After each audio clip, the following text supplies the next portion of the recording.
Erev Tov, merci à tout le monde d'être venu. Ce soir, le shiur Isra, Refoua Shelema, pour tous les Cholé Amecha Israël, en Eretz Israël, tous les captifs et les captives, que Kadosh Baruch Hu les ramène à leur maison en santé. Et on priera fortement pour un petit garçon, Zecharia Meir Ben Solika, que Kadosh Baruch Hu lui donne Refoua Shelema, une maman qui nous suit depuis des années dans le cours. Son bébé est très malade, alors on nous souhaite à tout le monde, si on peut faire un petit télim, dire Refoua Shelema. La Torah, c'est marqué, tout le monde connaît le premier Rashi dans la Torah. Pourquoi la Torah, elle a commencé par Bereshit Bara? Pourquoi ça nous sert d'apprendre qu'Hachem a créé le monde, et le soleil, et la lune, et les étoiles? Lo hayta Torah tzecha latchila me'achodesh hazeh lachem. Quand on lit la Bereshit, on pourrait croire que la Torah nous raconte un livre d'histoire. Il y avait un homme, il s'appelait Noah, il s'appelait Avram, il s'appelait Yitzhak. À quoi ça sert tout ça? À quoi ça sert de nous apprendre toute l'histoire des Avot Akdoshim? La Torah, principalement, c'est les mitzvot, lo tirtach, lo tignov, ne vole pas, ne tue pas, fais Shabbat, kashrut. À quoi ça sert toutes ces histoires de la Torah? Et est-ce que la Torah, c'est un livre d'histoire? Est-ce que la Torah, c'est un livre d'histoire ou pas? Prenez Sefer Vayikra, principalement, 99%, c'est que des mitzvot. Qu'est-ce qu'on fait à Kippour? Qu'est-ce qu'on fait au Chagim? Quel korbanot on amène? Ça, je comprends. Qu'est-ce qu'on a à voir avec Bémet Sefer Bereshit? Cette question, elle est ramenée dans Hazal. La Torah nous dit qu'en vérité, Haz Veshalom, de croire pour une seule seconde que la Torah, elle a un livre d'histoire. La Torah, c'est pas le violon de mon père qui peut vous raconter de nombreuses histoires, mais la Torah, c'est nous apprendre Ilchot Derech Eretz. La Torah, elle est venue nous apprendre des lois, à savoir comment se comporter. Chaque action qu'on va voir chez nos Avot, c'est pour nous apprendre à nous-mêmes une leçon.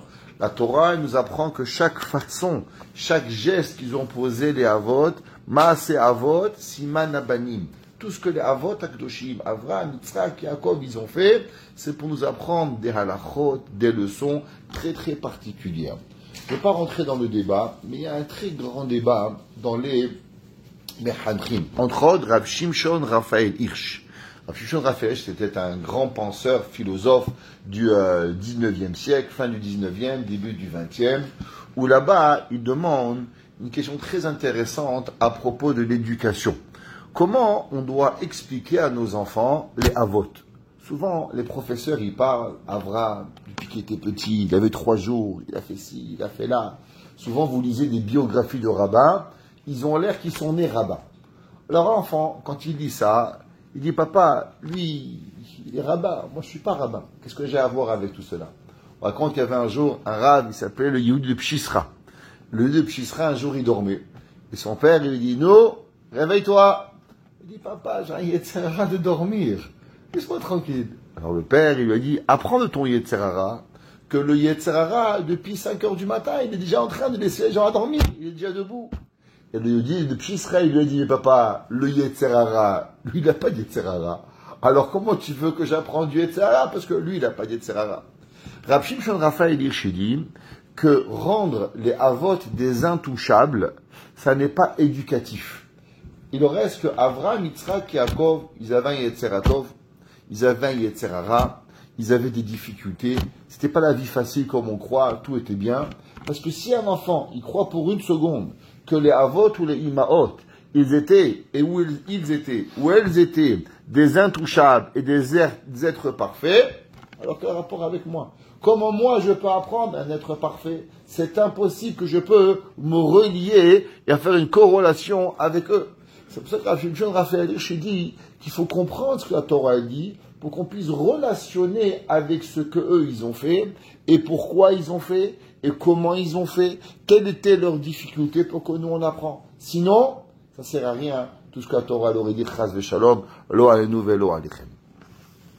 Il y a une grande question, c'est marqué dans maintenant Kavot, Asara Nishonot, 10 épreuves, Avraham Avinu il a eu. Il y a une grande discussion, c'est quoi la première épreuve et c'est quoi la dernière épreuve? Il y a une raquette entre le Rashi, le Barthénora, c'est quoi les 10 épreuves qu'il y a? Entre autres, est-ce que la première épreuve, elle a été Ur Kasdim, que le fait qu'Avraham Avinu il est rentré dans le feu de Kasdim, ou bien, non, la première épreuve, elle est Lech Lecha. Rachi est d'opinion que les 10 épreuves, elles doivent être écrites noir sur blanc dans la Torah. Entre autres, le feu de Kasdim, que Abraham il a été jeté dans le Our Kasdim, c'est pas écrit noir sur blanc l'histoire que Abraham il a été jeté. C'est seulement Kadosh Baruch Hu, il a dit à Abraham, je t'ai sorti de Kasdim. De là, le Midrash, il nous raconte toute l'histoire que le Nimrod, il a voulu tuer Abraham, il a jeté Abraham dans le feu de Kasdim. Kadosh Baruch Hu. C'est pas que c'est pas vrai, Shalom. Mais du fait que la Torah, elle a pas écrit l'histoire en détail, alors automatiquement, d'après Rashi, elle n'est pas comptée parmi les 10 épreuves. Pourquoi? À cause que se tuer pour une idéologie, c'est pas quelque chose de nouveau. Prenez à travers les générations, à travers les millénaires, il y a plein de mondes qui sont tués pour des idées. La Torah, en vérité, c'est pas mourir pour une idée. Qu'est-ce que la Torah, elle veut? La Torah, elle veut qu'on apprend à vivre avec une idée. Mourir pour une idée, c'est pas très compliqué. Il y a des millions, il y a des Arabes, ils se font sauter des bombes pour eux. Ils le font tous les jours. Ça ne veut pas être une épreuve. Rashi dit qu'une épreuve, c'est quelque chose que l'homme, il doit vivre avec. Il doit toute sa vie avoir la conséquence avec cela. Une des choses que le peuple juif, il a ancré dans lui, il est dans sa génétique, et c'est incroyable, c'est le fait de pouvoir s'adapter à travers tous les pays du monde. Prenez un Canadien. S'il va en Amérique, il devient un Américain. Il ne reste pas un Canadien. Prenez un Italien. Il vient en Canada. Il devient un Canadien. Alors, il y a bien sûr la petite Italie, le petit ghetto. Vous allez aujourd'hui là-bas. Plus personne même, il ne sait pas italien. 3e génération, ils ont tout oublié. Les seuls qui ont génétiquement cette capacité de s'adapter à tous les pays où ils vont, Maroc, Tunisie, Algérie, Pologne, Allemagne, dans le monde entier, et de rester juif, c'est le Ham Israël. Pourquoi ils déménagent? Très compliqué, on ne sait pas vraiment. On est des nomades, on n'est pas des sédentaires. Ouais, et on a su le faire à travers, pour la parnassa, pour l'éducation des enfants, pour 1 million de raisons. Le peuple juif, il a eu cette capacité de pouvoir apprendre à déménager. Alors la question elle se pose, c'est quoi ce grand Nisayon? Abraham, il a eu Lech lecha me'artzecha u'mimotecha u'mibet avicha. Va chez n'importe quel juif, dis-moi, tu viens ton grand-père, ma grand-mère de Turquie, mon père d'Italie, mon arrière-grand-père de Chine. Il a fait le tour du monde en 5 minutes. Alors tous les juifs, ils ont déménagé. Alors c'est quoi le Nisayon de Lech Lecha? Si tous les juifs, ils sont capables de le faire, il y a des choses beaucoup plus faciles pour la parnassa, sans promesse divine d'Akadosh Baruch Hu. Akadosh Baruch Hu, il a promis à Avraham Avinu, et tu vas veiller Beracha, Vagadal Shemecha, tu vas recevoir d'argent et la parnassa et le nom. Alors c'est quoi la grande épreuve que Avraham Avinu il a eu? La première réponse qui est rapportée, c'est qu'en vérité, d'où est-ce que le peuple juif, il a eu cette génétique de pouvoir s'adapter et de pouvoir partager et voyager aussi rapidement et s'adapter à tous les pays du monde? Khamim, ils disent qu'en vérité, c'est Avraham Avinu. Exemple. On sait qu'à travers les générations, il y a eu beaucoup d'hommes qui ont donné leur vie à Kadosh Baruch Hu. Combien de juifs? On va juste prendre l'inquisition espagnole. Combien de juifs séfarades, ils ont donné leur vie pour Kadosh Baruch Hu? Pas 1, pas 10, pas 100, des millions. Prenons en Russie. Combien de juifs, pour pouvoir faire la Brit Mila, ils ont donné leur vie. Prenons ce qui s'est passé au Churban Bayit Sheni, Churban Bayit Rishon. Pourquoi on voit tellement Yitzhak Avinu? Yitzhak Avinu, il a voulu donner sa vie, mais il n'a jamais vraiment donné sa vie. Alors pourquoi Yitzhak Avinu, il est tellement glorifié qu'il a voulu donner sa vie à Kadosh Baruch Hu, qu'en vérité, il n'a pas donné sa vie? Pourtant, à travers les générations, il y a eu des millions de juifs qui ont donné leur vie pour Akadosh Baruch Hu. Alors pourquoi on glorifie tellement Yitzhak? La réponse, c'est qu'en vérité, prenez Montréal-New York. Combien de temps ça prend pour faire Montréal-New York? Allez, si vous roulez vite, 6 heures, vous roulez doucement, 8 heures, vous roulez en bicyclette, vous allez prendre 20 heures. Et là, c'est pas grave. 20 heures, vous êtes à New York, pas de problème.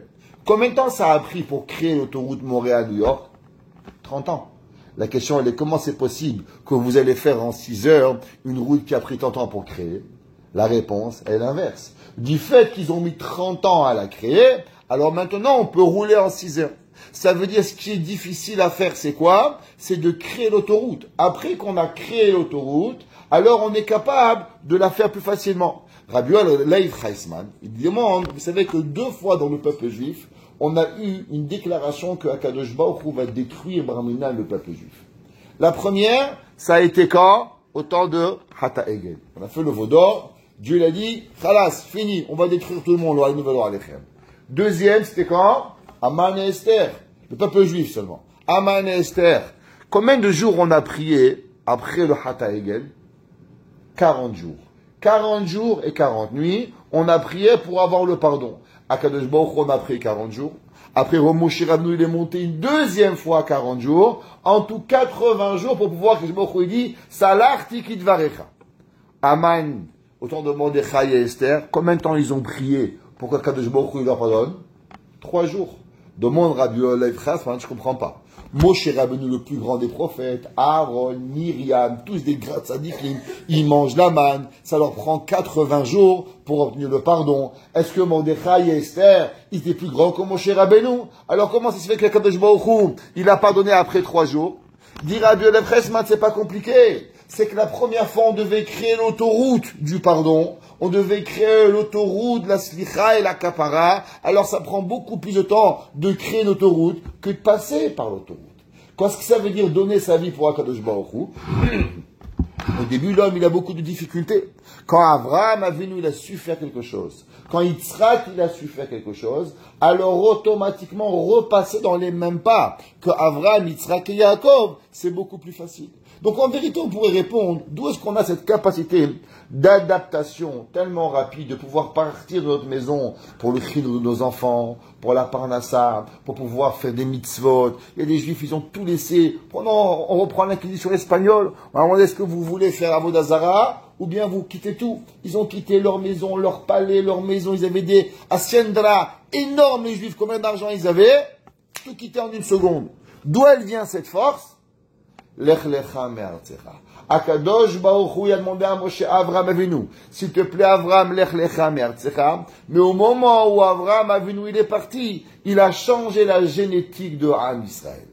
Pareil, un homme, une femme va le séduire, ou un homme va séduire une femme, ou une femme va séduire un homme.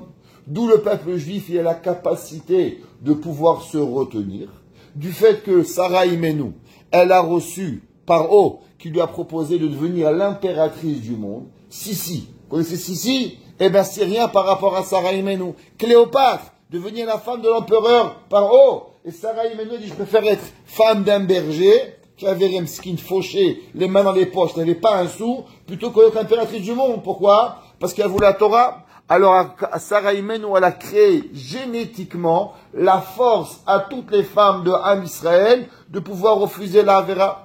Pareil, Yosef Hatzadik. Du fait que Madame Potiphar lui a promis toutes les belles choses du monde pour pouvoir arriver, et lui, il a su surmonter la Avera, alors Yosef Hatzadik, il a créé la force à tous les hommes juifs de pouvoir ne pas fauter.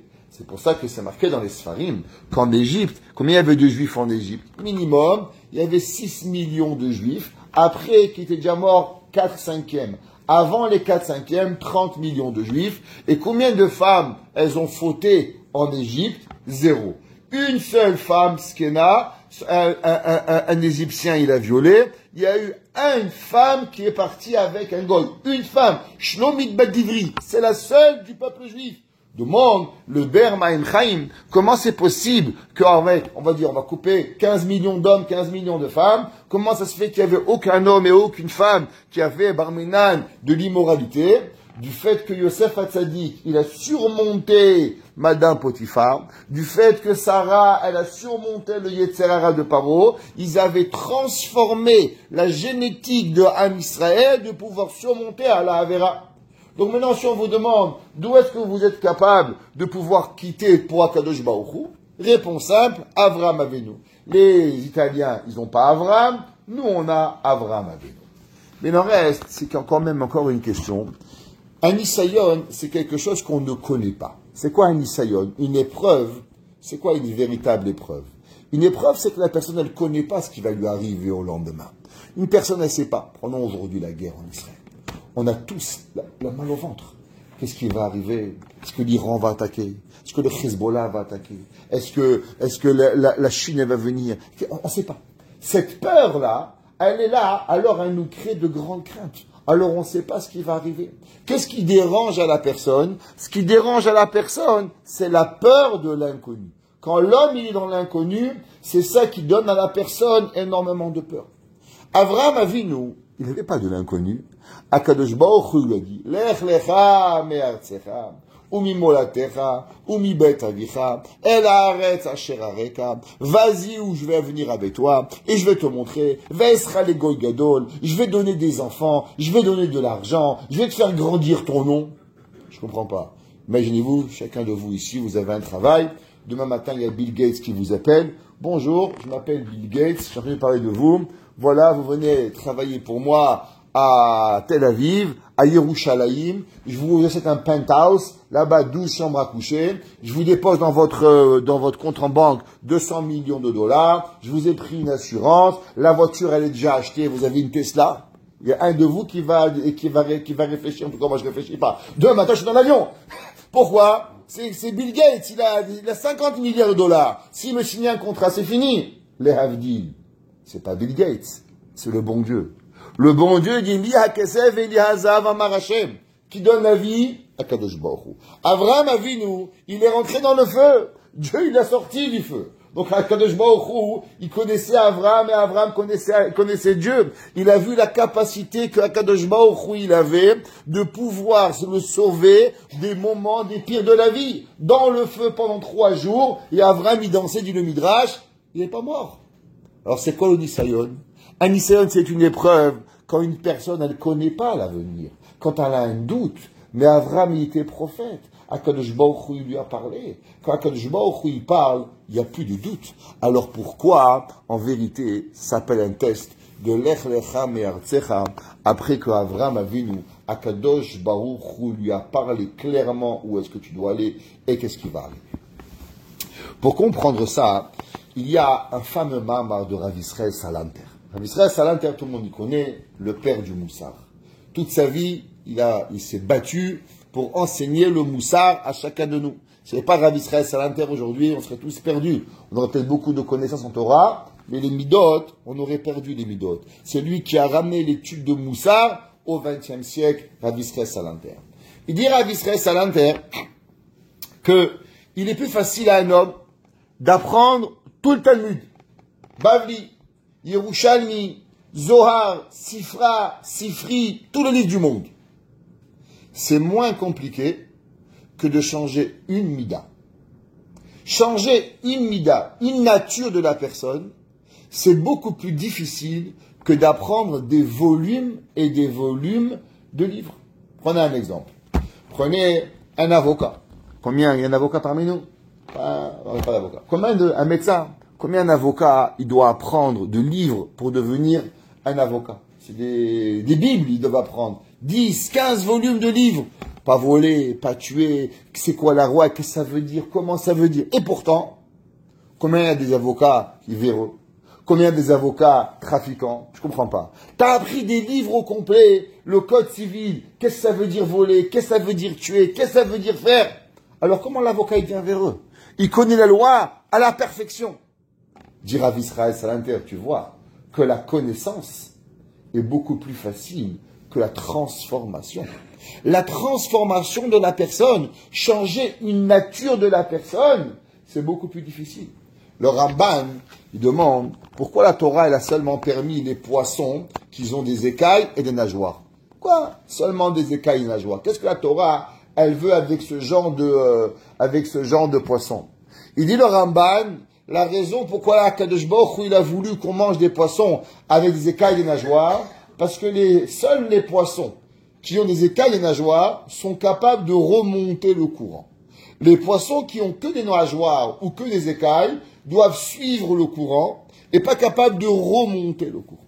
Akadosh Baruch Hu il a voulu qu'on mange quelque chose qui nous donne cette force de pouvoir remonter le courant, aller à l'inverse de notre nature. La nature de l'homme, naturellement, il avance, il faut savoir changer sa nature, aller quelque part de différent. Avraham Avinu, vous savez, la Gemara nous enseigne, dans ma Sechet Shoma, la Gemara elle dit, Amar Rabbi Hama bar Chanina, Mimehem shel avotenu lo parsha yeshiva mehem. La Gemara dans Yoma Kafret Amud Bet, la Gemara elle dit, toute la vie de nos avos, de nos patriarches, qu'est-ce qu'elle faisait? Qui la Torah. Avraham il a pris chez Shem Ve'ever, Yitzhak à la yeshiva, Yaakov à la yeshiva. Avraham il a fait yeshiva. Toute sa vie, qu'est-ce qu'il a fait? Toute sa vie, il a donné sa vie à Akadosh Baruch Hu. De quoi? D'étudier la Torah. Ça veut dire que la nature d'Avraham Avinu a été d'être un rosh yeshiva, d'apprendre, d'enseigner la Torah, de pouvoir être ce que Akadosh Baruch Hu lui donne. Maintenant, à l'âge de 75 ans, c'est pas jeune, 75 ans. Vous savez, il y a des gens, ils changent de métier à 30 ans, 40 ans. Au Québec, ils disent, allez, deuxième carrière à 50 ans. Il y a des gens, ils vont. On a une personne âgée, demandez-lui qu'elle va apprendre l'informatique. Moi, j'ai ma même Skena, la pauvre.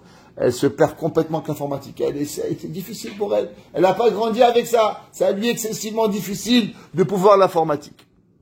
Il dit, le Rav Shmuel Berenboim. Vous savez, c'était quoi le Nisayon de Avraham Avinu? Avraham Avinu était pauvre. Avraham n'avait pas un sou. Avraham est dans une yeshiva, dans un kollel, sans jamais que personne connaisse Avraham Avinu. À l'âge de 75 ans, Dieu est venu chez Avraham et dit, regarde Avraham, maintenant tu vas changer de vie. Qu'est-ce que ça veut dire changer de vie? Maintenant, tu vas gagner de l'argent. Maintenant, tu vas commencer à dépenser. Maintenant, tu ne vas pas seulement être une personne qui va recevoir, tu vas être une personne qui va donner. Tu vas devoir avoir une nouvelle vie. Avraham, il a dû abandonner sa yeshiva. Avraham, il avait des milliers d'élèves, dit le Zohar. Le Zohar, il dit, vous savez, c'est quoi tous les convertis qu'il y a jusqu'à la venue de Mashiach? Ce sont tous les élèves de Avraham Avinu que Avraham Avinu il avait fait à Haran, et que Avraham, il a demandé à Dieu, tu veux que je parte? Il n'y a pas de problème. Mais tous ces gens-là, ils vont tout oublier. Ils n'auront plus de maître. Alors promets-moi qu'à travers les générations, ils reviendront à Kadosh Baruch Hu. Et à Kadosh Baruch Hu, il lui a promis à Avraham que toutes ces neshamot, elles reviendront, et jusqu'à la fin des temps, on est là pour eux, pour que rapporter ces neshamot qui ont été faits par Avraham Avinu. Avraham Avinu, qu'est-ce qu'il a eu? Avraham Avinu, il a eu de devoir changer sa nature. Qu'est-ce que ça veut dire, changer sa nature? Il y avait un jour, dans la ville de Brisk, il y avait un homme, qui était un homme riche, il avait beaucoup de chesed. Il faisait, il donnait, il dépensait, chaque pauvre qui venait, il donnait ce qu'il avait besoin. Et un jour, faillite, tout perdu, rien. Alors il est parti voir les rabbins de la ville. Les gens aujourd'hui ils vont voir un psychiatre, ils font une psychose, ils font une dépression, ils prennent des médicaments. Il y avait un jour, on avait un problème, qu'est-ce qu'on faisait? On allait voir le rabbin de la ville. Parti voir un prime de Brisk. On dit, Rabbi, voilà, j'ai gagné mon argent, j'ai gagné le maaser, j'ai aidé les veuves, j'ai aidé les orphelins, j'ai aidé les yeshivot. Vous pouvez m'expliquer pourquoi je suis devenu pauvre? Raphaël de Brisk, il a regardé, il dit, je comprends pas. Je comprends pas pourquoi tu es devenu pauvre. Et laisse-moi quelques jours pour nous réfléchir. Et il est allé, il a réfléchi quelques jours. 3 jours plus tard, il est revenu avec une réponse. Il lui a dit, parce que Akadosh Baruch Hu, il veut de toi un nouveau service divin. Il dit, qu'est-ce que ça veut dire? Il dit, quand tu avais de l'argent, tu faisais beaucoup de recettes. Combien d'heures par jour t'étudiais? 2 heures par jour. Il dit, Akadosh Baruch Hu, il aime tellement ton étude, qu'il t'a rendu pauvre, pour que maintenant tu vas étudier 15 heures par jour. Et maintenant, Dieu, il veut que tu vas devenir un Talmid Chacham. Et cet homme-là, il est allé à la yeshiva et il est devenu un Gaon Batorah.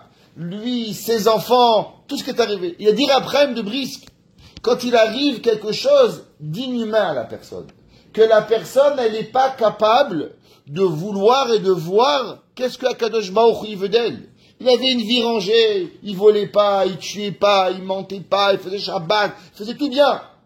Et d'un coup, on la met dans une situation qui est complètement anormale. Pourquoi?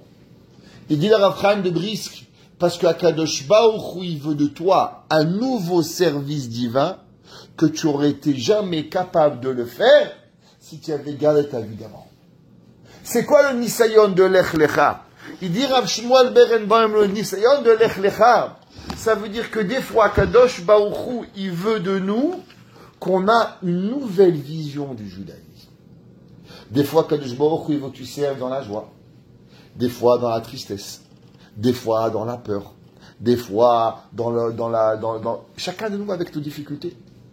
Mais une chose qu'on doit savoir, que quand il nous arrive quelque chose qui n'est pas la norme, ça veut dire que Kadosh Baruch Hu, il veut de nous quelque chose de différent. Ça veut dire que quand la vie nous force à devenir autre chose, alors on doit comprendre le message et servir à Kadosh Baruch Hu différemment. Avraham Avinu, qu'est-ce qu'on lui a promis? On lui a promis de l'argent, on lui a promis du kavod. Je vous pose une question. Allez-y voir Rav Ovadia Yosef. C'est monsieur le grand rabbin Rav Ovadia Yosef, j'ai un bon deal pour vous. Vous allez devenir directeur de chez Google et je vous donne promis $100 millions par an. D'après vous, qu'est-ce qu'il va vous dire? C'est fou, quoi. Je vais laisser la Torah pour aller travailler chez Google. Bien monsieur, non, 200 millions. 1 milliard. Laisse-moi tranquille, la Torah. Avraham Avinu, il avait tout. Il avait une yeshiva. Il avait des élèves. Akadosh Baruch Hu, il dit, regarde Avraham, tu vas tout lâcher et tu vas avoir plein d'argent. Et maintenant, tu vas commencer à faire des mitzvot avec de l'argent. Il dit, Rav Shmuel Berenboim, vous n'avez même pas idée de la difficulté de Avraham. Qu'est-ce que ça veut dire de fermer la porte de la yeshiva et de repartir?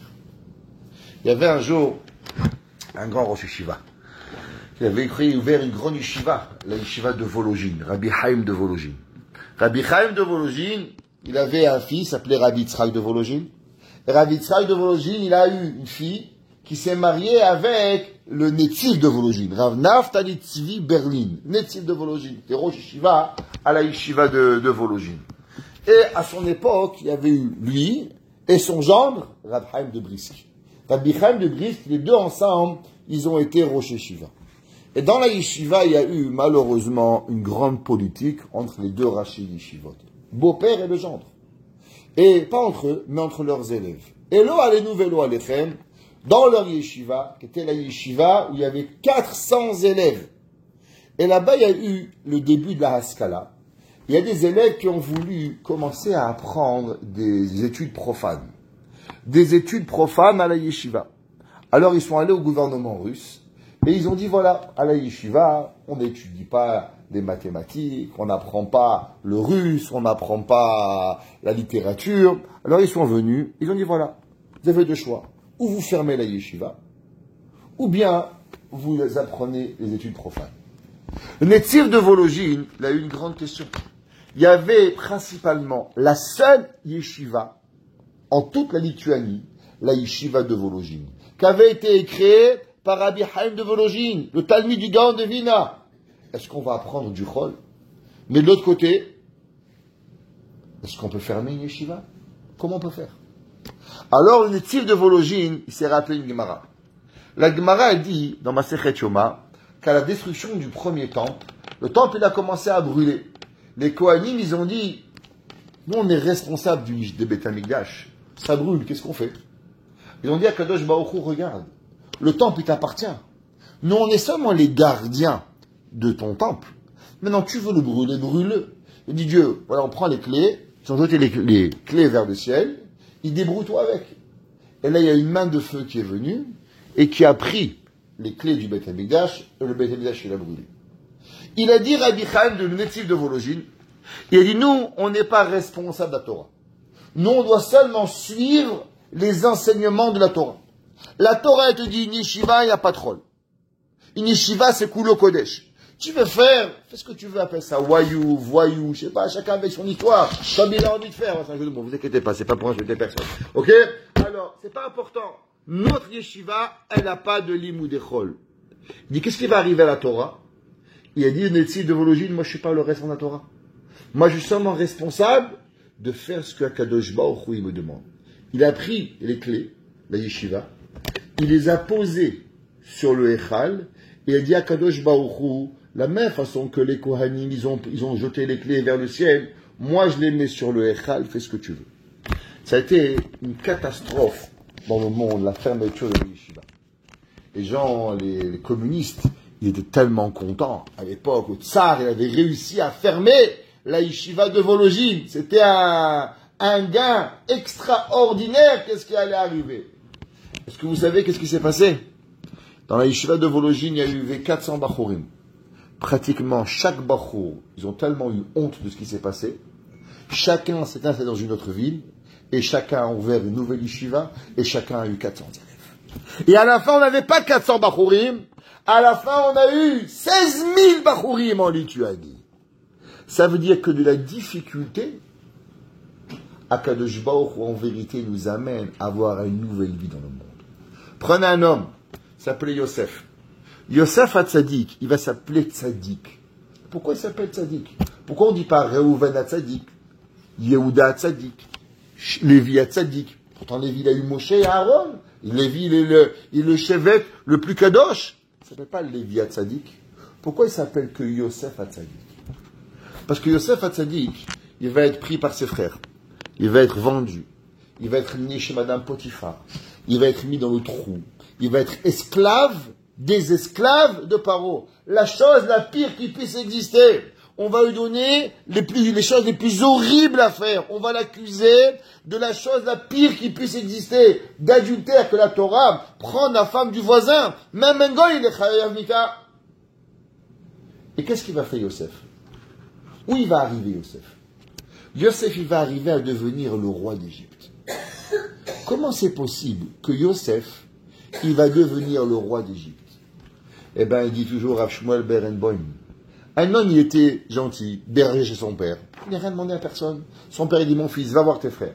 Il va voir ses frères. De ses frères, on le prend, on le met dans un puits, on le vend, et il retourne en Égypte. Il dit, attends, c'est pas possible. Viens, on va s'arrêter une seconde. Comment, hier, j'étais le fils de mon père le plus adoré. J'avais tout pour moi. J'étais l'homme le plus beau du monde. J'avais tout ce qui était possible d'exister. Comment en 24 heures je deviens tellement pourri? Comment c'est possible que 24 heures plus tard, je suis l'homme le plus ridicule du monde, esclave des Ishmaélim, qui sentaient tellement mauvais qu'Aglibochou a dû faire un S pour pouvoir le changer tellement ça puait. Yosef il s'est dit, Hachem il a pour moi quelque chose ici. Akadosh Baruch Hu, il ne peut pas me mettre ici s'il n'y a pas pour moi une nouvelle mission. Alors Yosef a dit qu'il va trouver comment faire son service divin à travers la nouvelle force qu'Akadosh Baruch Hu lui demande. Vous savez ce qui est le pire? Le Hazon Ish, il écrit dans Sefer Emunah ou Bitachon. Il dit que chacun de nous, on a un rêve. Un rêve. Un homme, il veut devenir pilote. Bon. Il rêve, il a 5 ans, il veut jouer, il veut devenir pilote. Il comprend qu'à 5 ans, il ne veut pas devenir pilote. C'est pas possible. Top. À l'âge de 10 ans, non plus, pas devenir pilote. À l'âge de 14 ans, il commence à avoir une myopie. -1, -2. À l'âge de 25 ans, il fait du -38.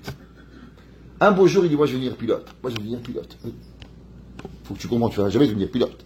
Pilote de chasse, tu n'as pas une vue 20 sur 20, tu n'as pas. Tu n'as pas 20 sur 20 en maths, tu ne vas jamais devenir pilote. À un moment dans la vie, il faut savoir que ton rêve, il ne peut pas exister. L'homme, il doit changer son rêve.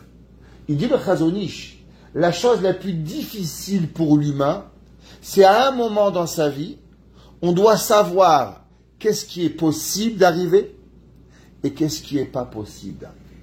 Chacun de nous, on a des forces. Dame, monsieur, X, Y, Z. Chacun de nous. On a une force différente. Et un beau jour, il faut savoir que ça, c'est moi.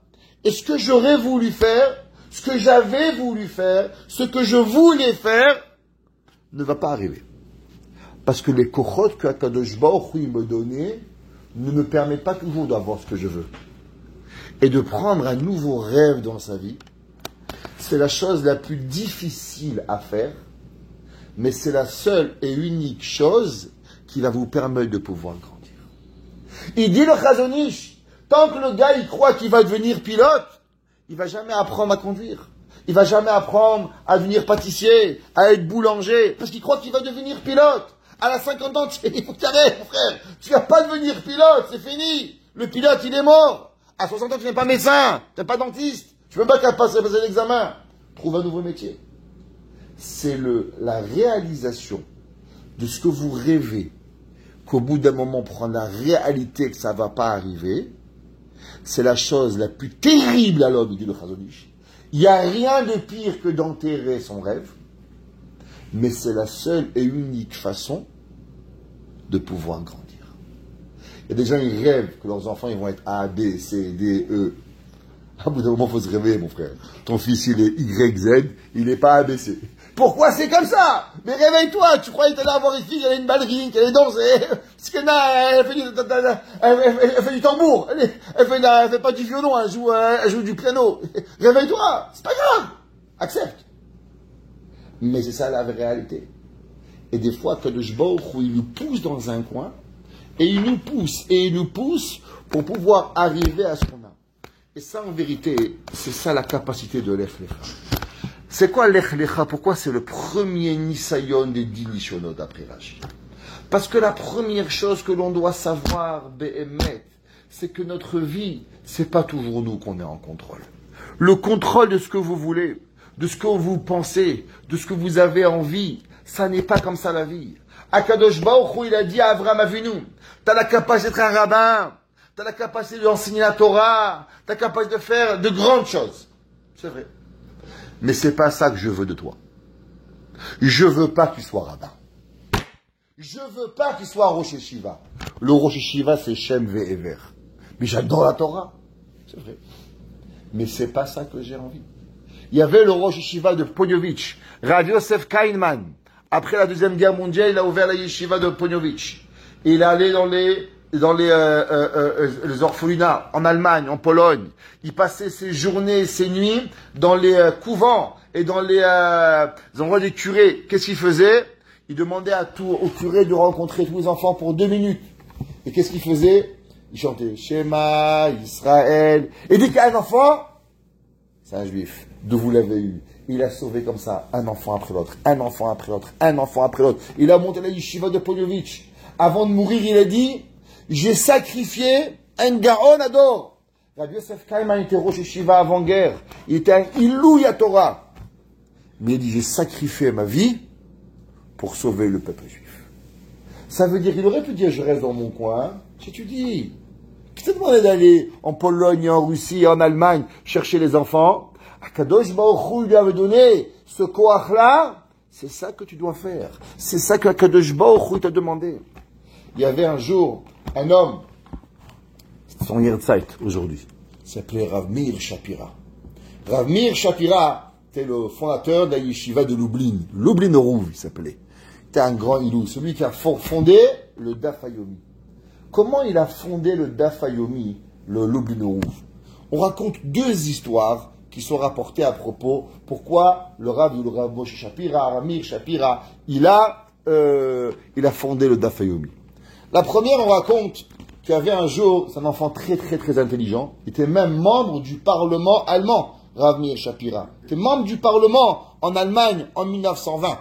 Et quand il était très jeune, alors bien sûr il allait à l'école, il avait 4-5 ans, il apprenait la Mishnah, la Gemara. Et très vite, il n'avait pas un rabbi assez fort pour lui. Alors, sa mère, ils ont demandé qu'on fasse venir un Melamed, un professeur d'une autre ville, pour pouvoir lui enseigner la Torah. Alors ils sont arrivés, la maman et le petit garçon, Meir Shapira, ils sont arrivés à la gare du train. Ils sont arrivés à la gare du train, le train il est arrivé en gare, et tout le monde descend, et la maman elle ne voit pas le rabbi qui descend. Alors il demande, est-ce que vous n'avez pas vu? Monsieur, il n'y a pas de WhatsApp, vous savez, il y avait un jour, il n'y a pas de WhatsApp, ça existait ça, pas de téléphone non plus, il n'y avait rien. La maman elle comprend que le rabbi, il ne va pas venir, peut-être demain. Alors le petit garçon dit, c'est pas grave maman, demain il va venir le rabbi. Et la maman elle pleure en sanglots, elle éclate en pleurs, elle dit, mais comment on va vivre mon Mirle, un jour sans Torah? Comment un jour tu vas vivre sans la Torah? Alors ces mots-là, un jour sans Torah, de sa mère, lui a trotté dans la tête pour pouvoir fabriquer le Daf Yomi. Et il y a une deuxième histoire qu'il a racontée, que quand il était jeune, parce que comme son rabbi n'est jamais venu, alors sa mère, elle l'a envoyé chez un autre rav, chez le Admour de Schatz, le Schatzerou, il s'appelait. Des noms ashkenaz, désolé. Je suis désolé, il n'habitait pas à Marrakech. Alors, le Admour de Schatz, il avait des enfants. Et quand il est arrivé à la yeshiva, il était très petit. Et ils avaient des grands garçons. Et un jour, ils lui ont demandé de quoi tu rêves. Les enfants, de quoi tu rêves? Un rêve de pilote, un pompier, policier, chacun a un rêve. Il lui demandait, Meir, de quoi tu rêves? Alors Meir, il a dit, moi je rêve que tout le peuple juif, il connaît le chasse. Alors les gens ils commencent à se moquer de lui. Ils se sont moqués de lui. Toute la famille de ce Rav se sont moqués de lui en disant comment tu vas être capable de faire toi ce que personne n'a été capable de faire. Comment toi tu vas être capable de pouvoir enseigner le Talmud à tous les juifs du monde, ce que depuis des millénaires, on n'est pas arrivé à faire.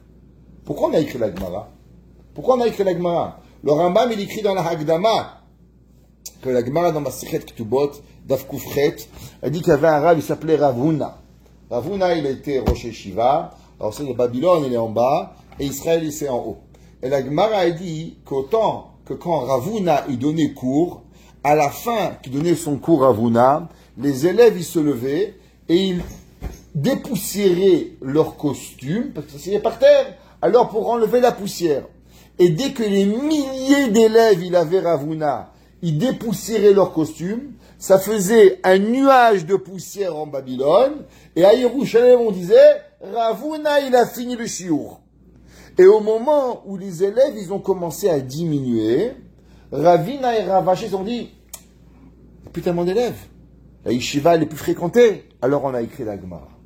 Alors ils lui ont dit, si depuis Ravina et Ravaché, il n'y a pas une connaissance en Torah, alors comment c'est possible que toi, tu vas y arriver?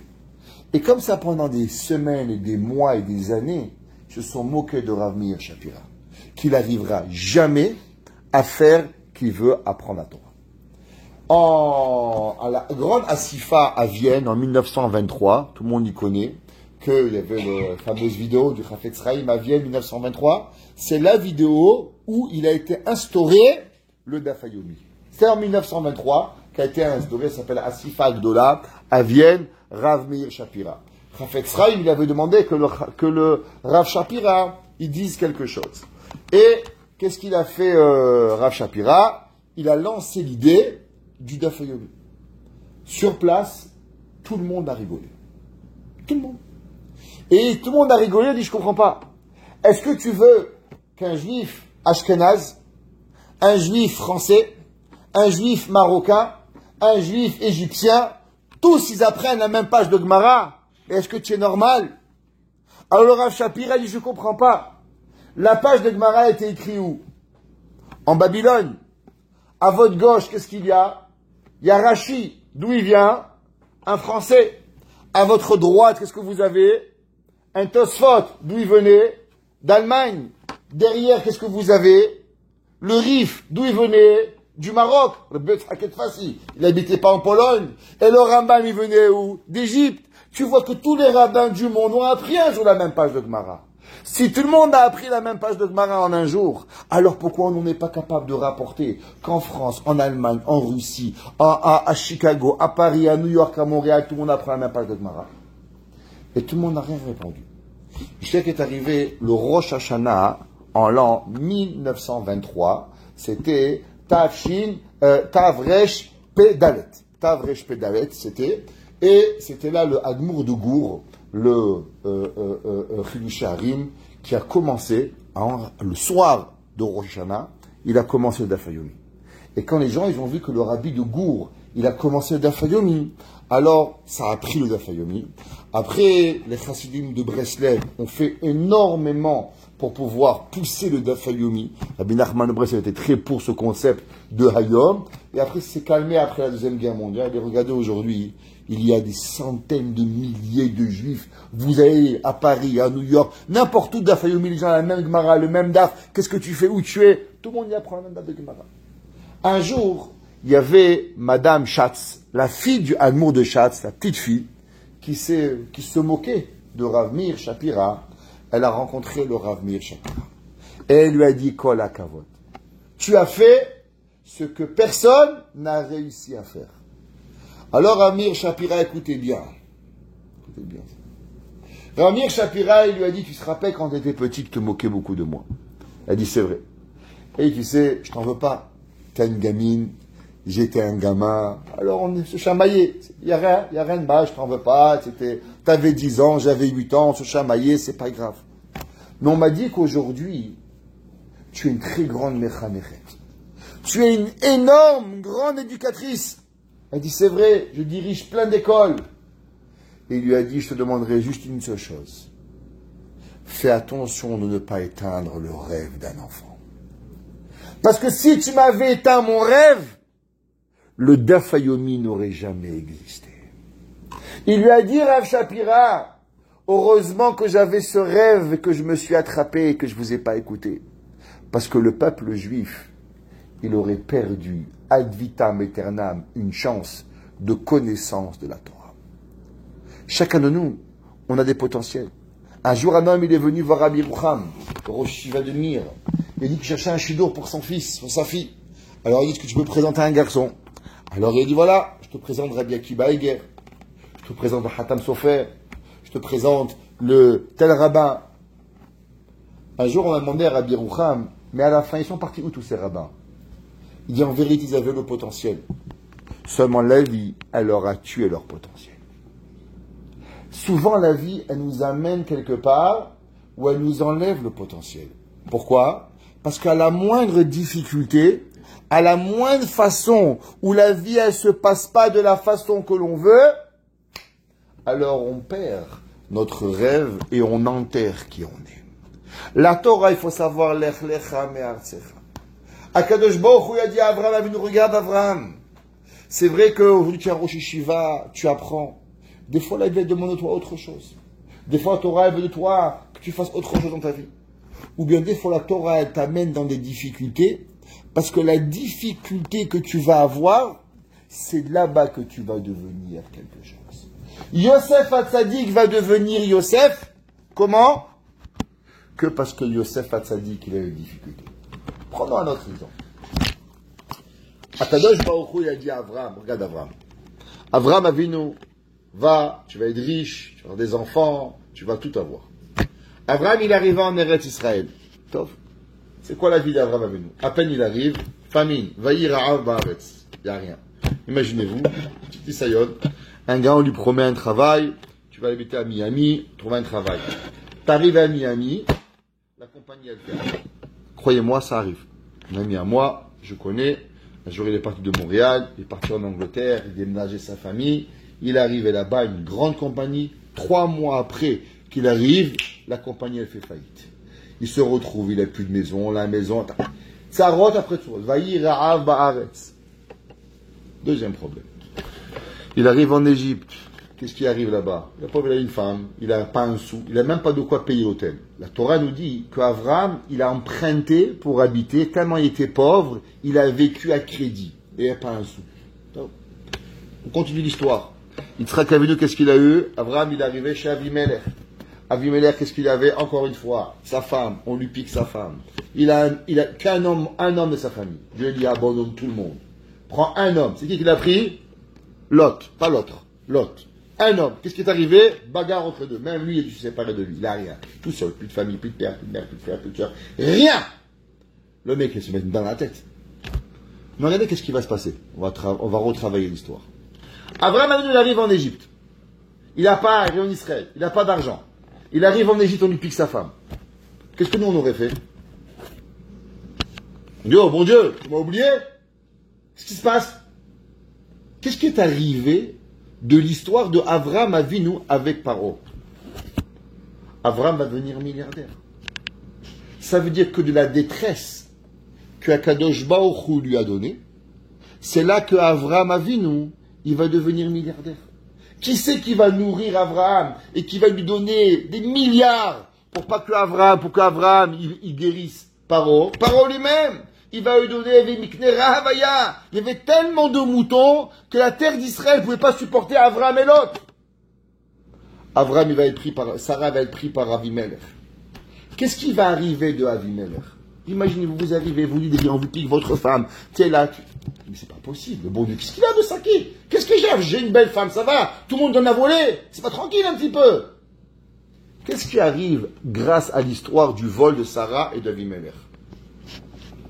La réponse, elle est, la Gemara nous dit, que tout celui qui a besoin de quelque chose, et qui prie pour son ami, en premier, qu'est-ce qui arrive? Il est répondu lui en premier. Quand Avimelech, il a volé Sarah, Avimelech est devenu stérile. Alors Akadosh Baruch Hu a demandé à Avimelech de demander à Abraham de prier pour lui. Abraham Avinu va prier pour qu'Avimelech il ne soit plus stérile. Et qui c'est qui a reçu le bébé 9 mois plus tard? Sarah. Ça veut dire que de la terreur et de la plus grande des noirceurs, en vérité, elle est arrivée la plus grande des lumières. Ça veut dire qu'en vérité, Akadosh Baruch Hu, il a pour nous un différent plan. Seulement, nous, on ne le voit pas. Nous, on s'arrête au moment où ça ne va pas. Ah, pourquoi? Ah, comment? Ah, parce que, qu'est-ce qui arrive au bon Dieu? Il m'a saqué, il m'a oublié, qu'est-ce qui arrive? Mais en vérité, Abraham, il aurait pu dire comme nous. Pourquoi? Comment? Parce que... Alors, qu'est-ce qui se passe? Alors, Abraham, il n'aurait jamais eu d'argent. Il n'aurait jamais eu Yitzhak. Il n'aurait jamais eu la Torah. Il n'aurait jamais rien eu. Pourquoi? Parce qu'on peut s'arrêter. Qu'est-ce que ça veut dire? Lech lecha me'artzecha u'mimoatecha u'mibeit avicha. Ça veut dire quand l'homme, il va. Quand l'homme, il avance dans le chemin, il va avec Akadosh Baruch Hu. Qu'est-ce que ça veut dire? Lech lecha. Lecha, le tovatra ou la naatra. L'homme, il va pour son bien et pour son profit. Qu'est-ce que ça veut dire pour ton bien et pour ton profit? Des fois, l'homme, il ne voit pas ce qu'Akadosh Baruch Hu, il voit pour lui. Des fois, l'homme, il ne peut pas savoir. Des fois, c'est des difficultés terribles qui arrivent à la personne. Il croit qu'Akadosh Baruch Hu l'a oublié. Alors, je vous dis juste une chose. Il y a 3500 ans, il y a un homme, il est descendu avec 2 tables. Pas des tables de Apple, table de la loi. Et là-bas, il y avait un SMS. Un petit SMS que le bon Dieu il a envoyé. Vous savez c'est quoi le SMS que Dieu nous a envoyé? Le premier SMS du monde. Je suis ton Dieu. Qu'est-ce que je suis ton Dieu? Je suis Akadosh Baruch Hu qui va m'occuper de toi en particulier. Et tout ce qui va t'arriver dans la vie, sache en vérité que c'est Akadosh Baruch Hu qui le fait bien pour toi. Exemple. Imaginez-vous, vous avez votre téléphone, vous recevez un petit WhatsApp. Salut, je suis Dieu. Ton pneu, il va crever. Mais t'inquiète pas. C'est parce qu'en vérité, il y a un fou là-bas, avec une mitraillette qui tue tout le monde. Mais grâce au pneu qui va crever, tu vas vivre. Et vous roulez, paf, le pneu, il se crève. Qu'est-ce que vous allez dire? Waouh, incroyable. Je serai là, vous, à moins 40, en chantant, ah, merci Hachem, misement des toda. Vous donnez des ta. Là-bas, vous jouez le pneu. Vous êtes super heureux, oui ou non? Pourquoi? Parce que le bon Dieu, il vous a averti. Tu vas crever le pneu, mais Akadosh Baruch Hu, c'est pour ton bien. Super heureux, t'es content. Ouais, Baruch Hashem, Ishtabar Shemolah. Le seul problème, c'est qu'on nous a oublié qu'on a reçu un SMS. Akadosh Baruch Hu nous a promis que tout ce qui va arriver, c'est pour notre bien. Il n'existe rien dans la vie. Le seul problème, c'est que nous, on a des difficultés à voir. On n'arrive pas à penser. On n'arrive pas à avancer. On est coincé parce qu'on ne veut pas voir Akadosh Baruch Hu. On croit que Akadosh Baruch Hu nous a oubliés. Alors, comme on croit que Akadosh Baruch Hu nous oublie, alors on souffre. Alors, on a d'énormes difficultés. Premièrement, il faut savoir qu'en vérité, on peut avancer et on peut avoir une mission pendant 20 ans. Abraham Avinu, de l'âge de 5 ans à l'âge de 75 ans, 70 ans, Rosh Shiva. Il ouvre des Shiva, il ouvre un collège, il ouvre des séminaires, il ouvre tout. À l'âge de 75 ans, le bon Dieu lui dit, stop, t'es plus Rosh Shiva. Qu'est-ce que tu vas devenir? Businessman. Et pourquoi? Il faut que tu prends d'argent et que tu vas commencer à faire du chesed. Tu vas inculquer à l'humanité la bonté. Parce qu'à la yeshiva, ça ne marche pas. C'est pas ça que je veux. Mais je veux la yeshiva, je veux créer des élèves. Pas pour toi. Troisièmement, l'homme il doit savoir qu'en vérité, dans tout dans la vie, on doit servir avec Hachem. Il y a beaucoup de gens, beaucoup de personnes qui pensent qu'en vérité, on peut servir à Kadosh Baruch Hu que d'une façon. Akadosh Baruch Hu, il a fait montrer à Abraham Avinu qu'on peut servir Hachem au Kollel. On peut servir à Kadosh Baruch Hu avec l'argent. On peut servir à Kadosh Baruch Hu avec la beauté.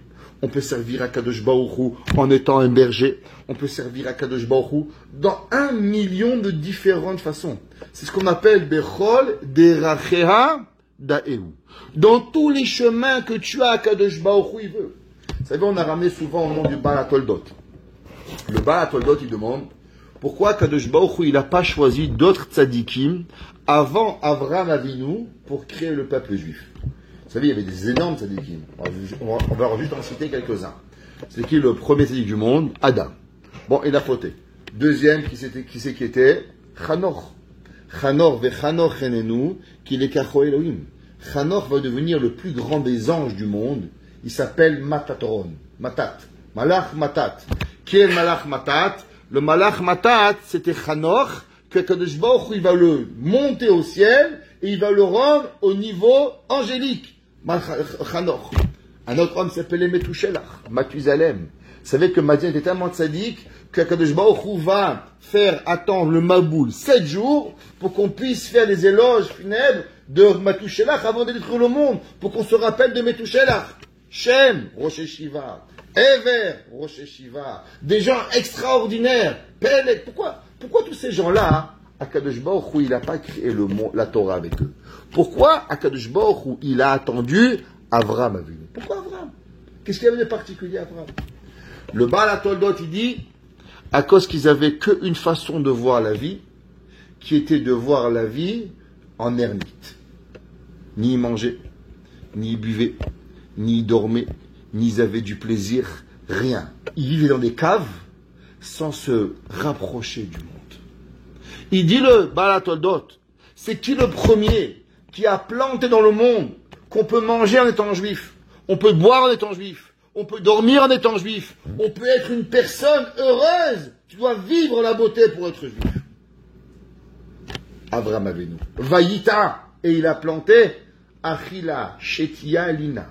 Que le juif, il mange, il est heureux, il boit, il est heureux, il dort, il est heureux, manger comme un juif, boire comme un juif, dormir comme un juif, tout se fait autrement comme un juif. Et ils disent, Mefarshim, qu'est-ce que ça veut dire qu'Akadosh Baruch Hu, il a promis à Abraham, Lech Lecha? Ça veut dire qu'en vérité, quand Abraham, il va recevoir tous les bienfaits de la terre. Mais comment tu vas les avoir?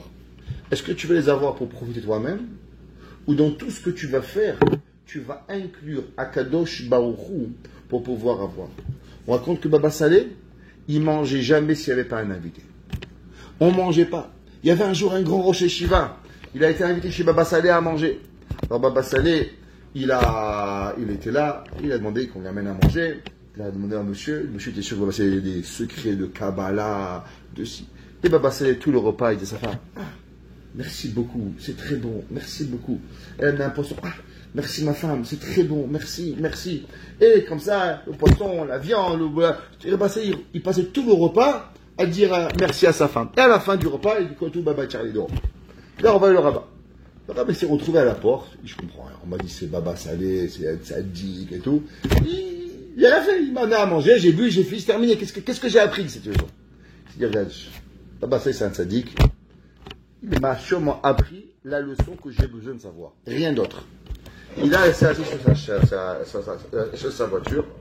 Il a commencé à faire un cheshbon nefesh. Qu'est-ce qu'il a vu? Et qu'est-ce qu'il devait apprendre?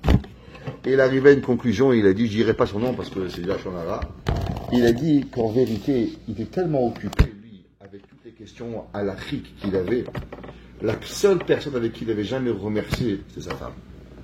Et il a toujours rentré, il avait à manger, il avait à boire, mais il ne prenait pas le temps de dire merci comme il fallait.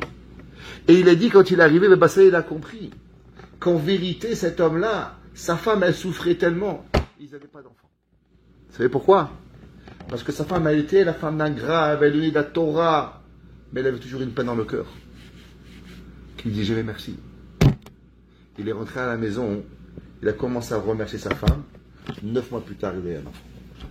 Ça veut dire qu'il a compris que Baba Saleh lui a pris la plus grande des leçons. Tu peux être Baba Saleh, mais tu dis encore merci. Avram Avinu, il était l'homme le plus sadique du monde. Aïe Sarah Ishtecha, Veine Bawel. La Torah, il dit quand Avram Avinu, il a sorti les valises. Quelle valise il a sorti en premier? Sorti la valise de Sarah et fait la tente de Sarah avant Avram Avinu. Qu'est-ce que ça veut dire? Lech lecha, me'artzecha, u'mvotecha, u'batecha, ve'yeshemecha, v'gadol hashemecha. Tu peux tout faire dans la vie. Tu peux aller en vacances, comme un juif. Tu peux boire, comme un juif. Tu peux dormir, comme un juif. Ou tu peux tout faire pour toi-même. Il y a deux genres de personnes. Il y a des gens, ils vont en vacances. Je crois que le bon Dieu il est parti en vacances aussi avec eux. Parce qu'il n'est plus là, le bon Dieu. Tu dis, où tu es? Ah, mais c'est des vacances, Rabbi. Quel rapport les vacances avec le Rabbi? Le bon Dieu, il n'est pas en vacances, non? Shachit, Mincha, Marie, il n'y a pas de synagogue. Il va là-bas, perdu, je ne sais pas où. Mais comment c'est possible? Comment tu vis? C'est-à-dire qu'il a perdu Akadosh Baruch Hu au passage. Et Akadosh Baruch Hu, il n'est pas là. Akadosh Baruch Hu, il dit, Lech lecha me'artzecha. Va. Mais maintenant, on va savoir comment tu vas vivre, comment tu vas être, comment tu vas arriver. Le Rav Wosner dit toujours, les gens ils vont, et après qu'ils font, ils demandent. Ils vont en vacances. Ah Rabbi, c'est le mikvé, comment on fait?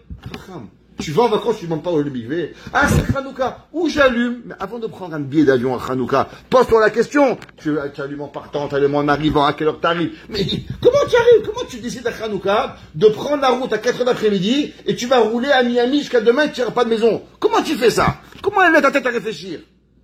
C'est parce que la personne, le bon Dieu, il n'est pas important pour lui. L'homme, il doit savoir, l'homme, il doit vivre avec Kadosh Baruch Hu à chaque seconde de ma vie, quand je mange, quand je bois, quand je dors, chaque chose que je fais, à Kadosh Baruch Hu, il doit être avec moi. Chaque chose qu'on doit arriver. Il y avait un jour le Rav Shapira. Le Rav Shapira, il est arrivé. Le Rav Yosef Kainman, pardon. Et Rav Yosef Kainman, il est arrivé dans un train. Et il est arrivé dans un train, en face de lui, il y avait un monsieur. Et il a pris, il a dit, monsieur, vous êtes juif. Et non, je suis gueule. Il a dit, je vous garantis que vous êtes juif. Et il a dit, monsieur, je suis désolé, je ne veux pas vous offenser, mais je vous dis, je ne suis pas juif. Et il lui a dit, dites-moi, vous êtes né aux alentours de 1938-39? Il a dit, oui. Il dit, est-ce que vous étiez en Pologne? Il dit, oui, je suis né en Pologne. Et il dit, monsieur, je suis prêt à parier avec vous $1 million, mais vous êtes juif. Il dit, comment vous êtes tellement sûr que je suis juif? Comment vous pouvez garantir? On ne se connaît pas, on va monter dans un train ensemble. Comment vous pouvez garantir que je suis juif? Il dit, laissez-moi vous dire une seule chose. C'est un peu difficile en Amérique, parce qu'on n'est pas habitué. Mais vous savez que d'après la halakha, il est assourd de mordre dans un sandwich et de poser le sandwich sur l'assiette. Pourquoi? Parce que peut-être, il y a un peu de saleté, et quand vous allez poser, il y a de la salive sur le sandwich, qui va se coller sur l'assiette ou sur la table, et automatiquement, c'est d'avoir maous. D'après la halakha, on doit couper un morceau, et on mange. Les juifs polonais étaient très, très, très mahmir, cette halakha. Jamais ils mangeaient à l'américaine, là. Hot dog, là, ça marchait pas. Sandwich tunisien non plus, ok? Il n'y avait pas. Et il a dit, quand vous avez mangé, vous n'êtes pas rendu compte. Tout le monde dans le wagon, il a mangé. Vous êtes le seul à avoir coupé un morceau et vous avez mangé. Pourquoi vous êtes devenu blanc? Et il dit, parce que c'est la seule chose que je me rappelle de ma mère. J'ai grandi dans un couvent et on m'a dit que j'étais un goy. Mais ça, je me rappelais que ma mère, elle me disait, jamais on mord dans la baguette.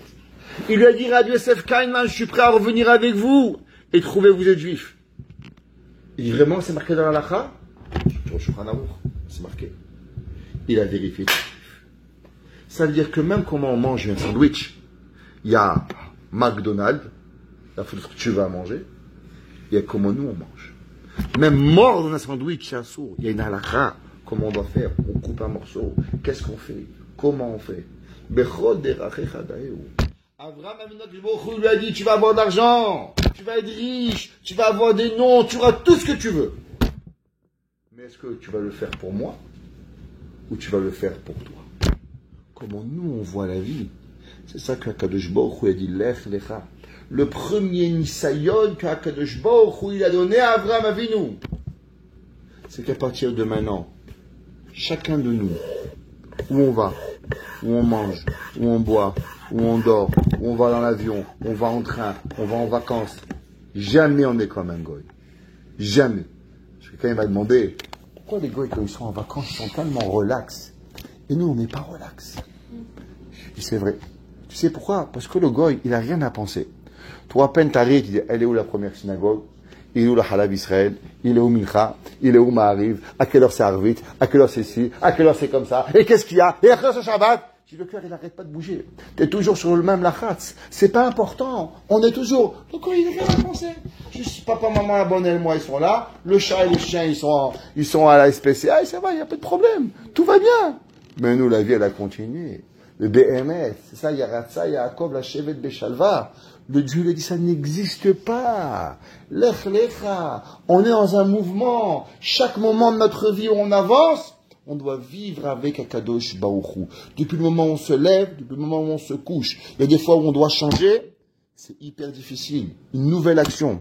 Et des fois, ce que Baruch Hu nous donne, même dans la bracha, savoir l'utiliser à bon escient pour Akadosh Baruch Hu et pas utiliser pour nous-mêmes. Parce que si on utilise pour nous-mêmes, alors automatiquement on a perdu le cadeau que Baruch Hu a donné. Baruch Hana Elohim.